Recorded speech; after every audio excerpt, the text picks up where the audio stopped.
Kapatid, ito, tandaan mo itong talata, bibigay ko sa iyo. Sa lahat ng Biblia, nakasulat ito.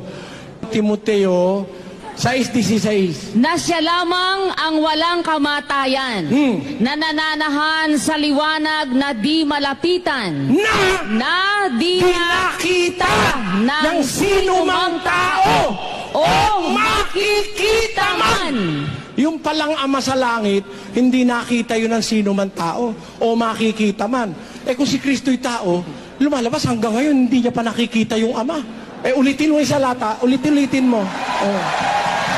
Na siya lamang ang walang kamatayan, na nananahan sa liwanag na di malapitan, na di nakita ng sino mang tao o makikita man. Sumakanya nawa ang kagaharing walang hanggan, siya nawa. Amen. Kaya, ang Panginoon Kristo, hindi tao yun, hindi tao yun. Nakita niya Ama eh.